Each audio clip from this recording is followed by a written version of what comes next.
What if a simple morning text could awaken not just his day, but his deepest desires? What if beneath the surface of everyday words there was a hidden language, one that speaks directly to the unconscious, where longing, memory, and emotional imprint live? So often women are taught to either withhold too much or give too much, to chase or to silence themselves. But in reality, emotional influence doesn't live in extremes. It lives in subtleties, a well-placed message at the right time, a phrase that lingers in the mind like a melody.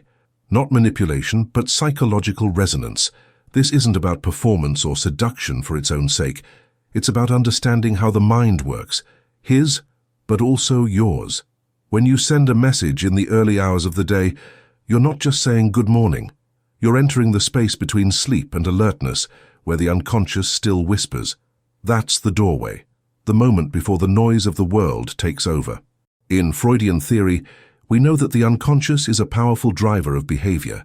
Desire, memory, attachment, they all live below the surface. And in those quiet moments of waking, before the masks go on, the psyche is soft, receptive, unarmored. A single sentence sent with intention can stir not only affection but imprint, a deeper emotional tethering. There's a science to this. Emotional reinforcement strengthens bonds. Anticipation builds attachment. And language, when personal, when alive with imagery or affirmation, becomes a tool of emotional memory. So, when you send a thoughtful morning message, you're not just reminding him you exist. You're shaping how he experiences connection with you. This is not a game, it's an invitation to communicate not just as a habit, but as a woman who understands her own emotional power. You're not writing to fill space, you're writing to echo in his psyche. Let's look now at the first message. Simple yet emotionally charged. The kind that doesn't just greet the morning but makes it mean something. Message 1. Good morning, love. Just thinking about how lucky I am to have you. There's something disarming about genuine appreciation. Not flattery, not obligation, but a quiet moment of truth. When you let someone know, you matter to me. I see you. Good morning, love. Just thinking about how lucky I am to have you. Simple words. But beneath them lives a message much deeper. You are valued, you are chosen. You bring meaning to my life. In behavioral psychology, this is a form of positive reinforcement. When someone receives affirmation connected to their presence or their impact, the brain creates an emotional imprint. That emotional imprint becomes a subtle form of conditioning, associating your presence, even digitally, with warmth, safety, and value. So why is this important in the early hours? Because how a man feels about himself around you determines how drawn he is to you. Not because you inflate his ego, but because you awaken something stable in him. A sense that with you, he can be more of himself, not less. In a world that constantly demands performance, your presence becomes a pause, a return to truth. Freud would tell us, the need to feel significant is not superficial, it's primal. It stems from our earliest experiences of attachment. When a man feels seen without needing to perform, the bond deepens beyond attraction. It becomes emotional gravity. In contrast, what often keeps emotional distance alive is the absence of reinforcement. We assume people know how we feel, but the unconscious doesn't work on logic. It works on repetition. The mind needs cues, confirmations, reminders. So when you send that morning message, you're feeding the emotional link, not out of fear, but out of care. Let me give you one image. Picture a woman named Elena, independent, thoughtful, reserved with words. She starts sending short messages like this to her partner, not every day, but just enough to let him feel the warmth of her regard.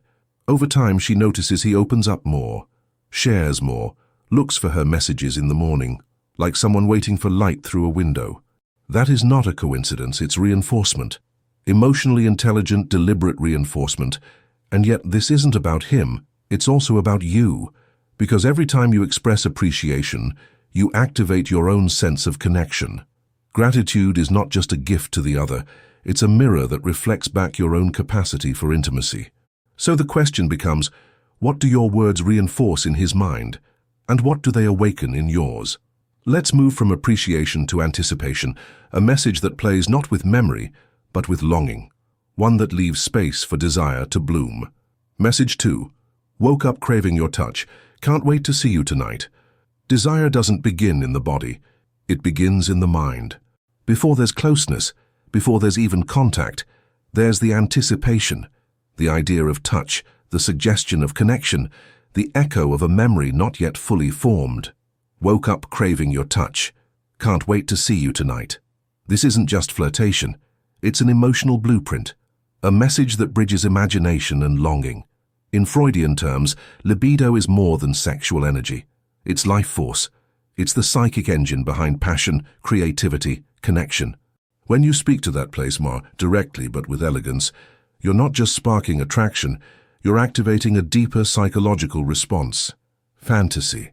The unconscious thrives on fantasy, not to escape reality, but to shape it. So when you send a message like this, what you're really doing is planting a story, one he'll likely return to in flashes throughout the day, during silence, between meetings, in a moment of rest. You've entered his internal world. And that's where true influence lives. Behaviorally, this is tied to the principle of delayed reinforcement. When a reward is suggested, but not yet delivered, anticipation builds. This delay heightens emotional sensitivity. The mind starts to seek more cues, more reminders, more reasons to remain engaged. And so you become, quietly, the thread running through his day. But here's what's most powerful. You're not begging for attention. You're anchoring desire in self-possession. You're stating what you feel, what you want, without apology, without fear of being too much. That in itself is seductive. A woman who knows what she wants and isn't afraid to name it creates a different type of intimacy, one that invites rather than chases. And what Freud might point out is this. Much of female sexual expression has historically been repressed or shamed, often forced to appear in disguise. But when a woman speaks plainly with ownership and nuance, she rewrites that script. She brings the erotic back to consciousness, not for approval, but as a claim. Let's remember Isabel, a woman who learned to suppress her sensuality in order to seem respectable. But one day she chose honesty over modesty. Her first message was simple like this one. It wasn't vulgar. It wasn't performative. It was hers. And in that small sentence, she reclaimed her right to want, without fear of rejection. That changed everything. So ask yourself this. When was the last time you gave yourself permission to express desire without shame? Now, from sensuality, we move to shared vision, the kind of message that speaks not just to the body, but to the future. Message 3. Had a dream about us conquering the world together. Maybe it's a sign. There is a different kind of intimacy, the one that transcends affection or desire. It's the bond of shared purpose, the feeling that you and someone else are not just loving each other, but building something bigger together. Had a dream about us conquering the world together. Maybe it's a sign, playful on the surface, but profoundly symbolic beneath it. This message introduces not just imagination, but direction. It invites the man to see himself not only as your lover, but as your companion, a co-creator in a life that holds meaning. In Jungian psychology, the dream is the language of the unconscious. It speaks in images, symbols, and metaphors, and when you mention a dream even casually, you're awakening his deeper mind. You're pulling him out of the mundane and into the mythic. In this case, the myth of partnership, of a shared quest. Behaviorally, this also taps into what we might call identity reinforcement. When a man receives a message that aligns him with strength, success, or vision, with you by his side, he begins to internalize that identity. He doesn't just feel admired, he feels chosen for something greater. That creates emotional gravity. And there's another layer. When you say, maybe it's a sign, you leave room for interpretation. You allow his imagination to join yours rather than directing it. That's powerful, because when someone completes the story you begin, they take ownership of it. They want to protect it. Freud would suggest this. The longing for significance, not just in love but in life, is deeply rooted in the psyche. And when you connect that longing to intimacy, the result is not just romance but meaning. Let's think of Marianne. After years of being in relationships that went nowhere, she stopped speaking only of feelings.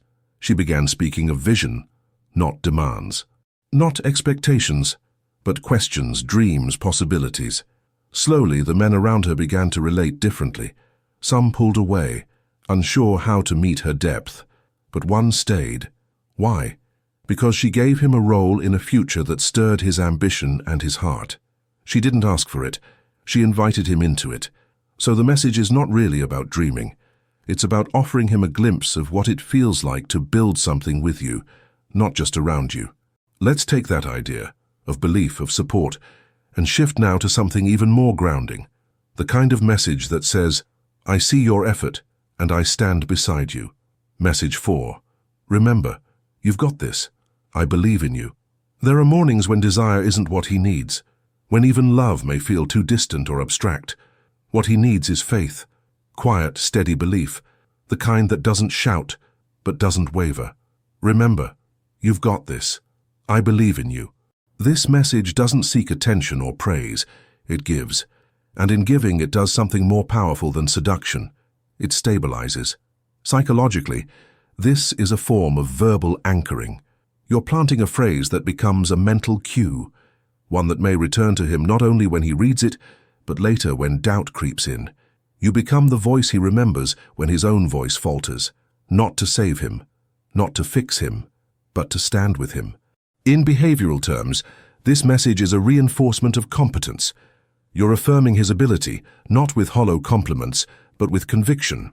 And here's where it becomes intimate. Because belief, when it comes from someone who knows you deeply, carries more weight than 10 compliments from the outside world.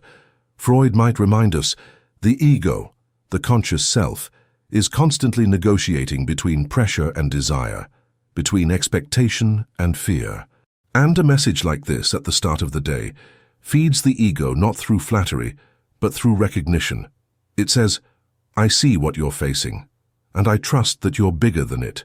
It's the difference between loving someone for who they are and loving them into who they're becoming. Consider Julia, a woman who watched her partner silently carry stress, never asking for support. She began writing one sentence in the morning, a version of this message, not every day, but when it mattered. Over time, he told her it was those words that made him lift his head when he felt like hiding. Because it didn't come from pity, it came from respect. That's the key. You're not rescuing, you're recognizing. You're holding space for the strength he sometimes forgets he has. And in doing that and becoming a quiet source of encouragement, you create safety. Not safety that breeds dependence, but safety that empowers growth. So now we shift from strength to sentiment, from belief in his ability to reminders of emotional closeness, the kind that makes him feel seen even when you're not physically there. Message 5. Just saw something that reminded me of you, made me smile. Some connections are built in big, defining moments, but most emotional bonds, the ones that linger, are shaped in the ordinary. A song, a phrase, a quiet image on the street that carries his name, even if no one else can hear it. Just saw something that reminded me of you, made me smile. It's not grand, it's not dramatic, but it's deeply human. And for the unconscious mind, this is one of the most powerful forms of emotional reinforcement, association. In behavioral psychology, when something neutral, like an object, place, or image, becomes linked to a feeling of affection, warmth, or joy, it forms a conditioned response.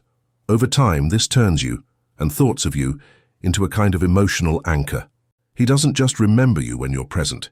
He begins to associate his environment with you, and that's how intimacy quietly grows. This message also conveys something even more valuable. You notice. You pay attention, not just to him, but to how the world connects back to him in your inner experience. You carry him with you, and that alone can create a sense of belonging stronger than any romantic gesture. Freud might interpret this moment as a symbolic transference, the mind taking an internal emotional attachment and projecting it outward onto the world. But here's the twist. By naming that transference consciously, you're also inviting him to do the same. You're showing him a mirror, that even in silence, love continues to speak. And there's something else beneath these words. Restraint. You're not demanding a response. You're not even asking a question. You're simply revealing a moment of tenderness, of recognition. That quiet vulnerability, you're in my world, even when you're not around, is what invites emotional safety. Imagine someone like Teresa, self-contained, deeply loyal, sometimes guarded. She once believed that expressing missing someone meant weakness, but then she learned the difference between neediness and emotional presence. She began sending messages like this, light, personal, sincere. Over time, she noticed something shifting. The man she was seeing began to reciprocate in ways he never had before, not with declarations, but with actions. Because when someone feels emotionally held, they tend to lean in, not away. So what does this kind of message ultimately teach us? That emotional intimacy is not about being together constantly.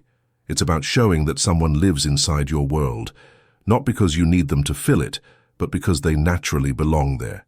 Let's move from this gentle form of connection to one that shines outward, a message that not only reflects affection, but elevates his self-perception.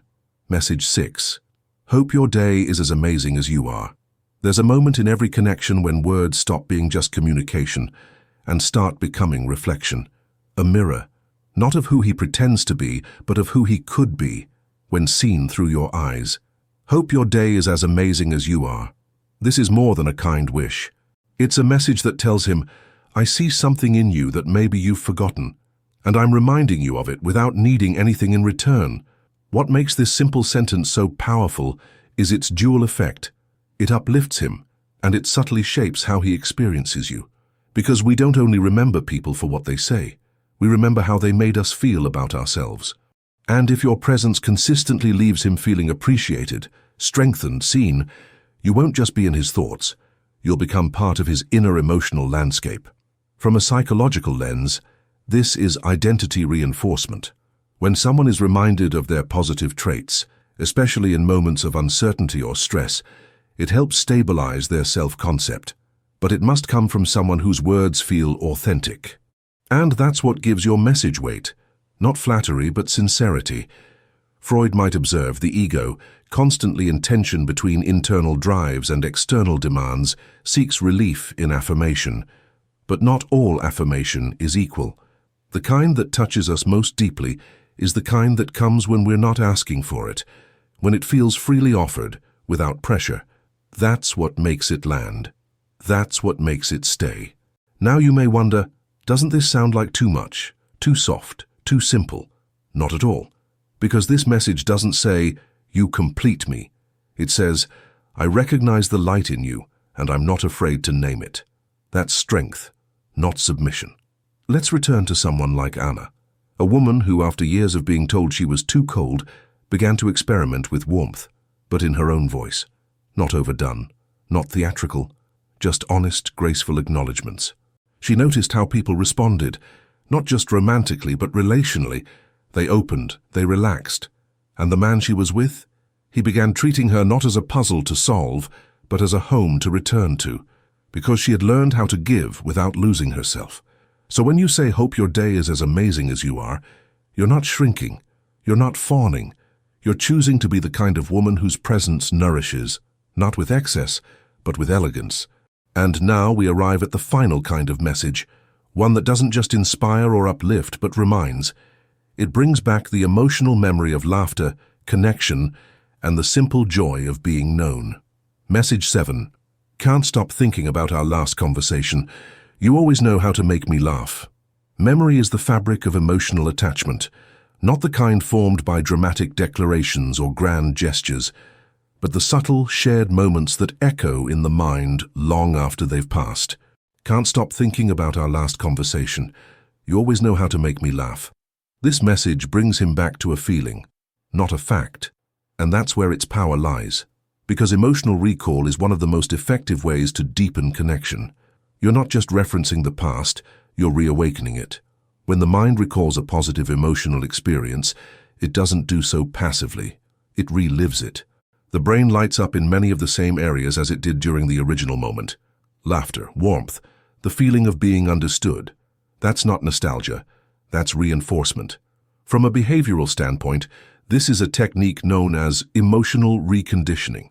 When you point someone back to a joyful interaction, especially in a non-demanding way, you increase the chances that they'll want to return to that feeling, and by extension, to you. But this message is doing something else too.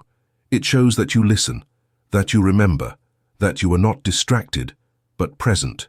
In a world saturated with digital noise and emotional unavailability, being remembered as a source of joy is rare and unforgettable. Freud might frame it through the lens of repetition compulsion, the psyche's tendency to return to emotional patterns, both healthy and destructive. What you're doing here is guiding that repetition towards something nourishing. You're inviting a pattern of connection based not on chaos or longing, but on ease, resonance, delight. Think of Claudia, reflective, a bit guarded. She once told a man, after a long night of deep conversation and sudden laughter, "I haven't laughed like that in years." Weeks later, she reminded him of that night with a quiet message, like this one. It didn't ask for anything. It just offered a moment. That message didn't just bring her to his mind. It brought how she made him feel. And that's what created the desire for more. So ask yourself, what memories do you want to plant in his emotional soil? What moments do you want him to carry into his future thoughts of you? Because this kind of message doesn't just remind him you exist, it reminds him why he wants you to. And now we close the circle, from appreciation to desire, from belief to shared meaning. Let's bring all these pieces together. Emotional connection doesn't begin in the grand gestures. It begins in the invisible spaces, the early hours, the in-between silences, the few words that land when the world is still waking up. And this is where your presence, your emotional presence, becomes unforgettable. Each message you've seen today carries a quiet force, not because it pleads, not because it performs, but because it reflects something deeper: awareness, intention, the ability to hold space not just for romance, but for recognition, affirmation, anticipation, and memory. In Freudian terms, what you're offering is more than affection. It's psychic imprint. You are shaping how he experiences you in his unconscious world, in how he feels when he hears your name, in how his body responds when your message appears. You're not demanding to be seen. You are becoming the reference point for emotional safety, desire, and joy. And yet, this isn't about manipulation. It's about meaning. It's about choosing to use your words, not to provoke a reaction, but to awaken something real. Because the woman who knows how to speak with clarity, with restraint, with emotional depth, she doesn't beg for connection, she creates it. So ask yourself, what does your presence evoke in others, even in your absence? Because when your message lingers in his thoughts, not out of confusion, but because it touched something he didn't know he needed, that's not strategy, that's resonance. Let your words echo your truth. Let your presence speak, even in silence. And if something in this journey stirred recognition in you, I'd love to hear. What's the most memorable morning message you've ever sent or received? Leave it in the comments. And if you want more insight into how female psychology, emotional clarity, and unconscious patterns shape our relationships, don't forget to subscribe. Silence is also a response, and sometimes your greatest healing.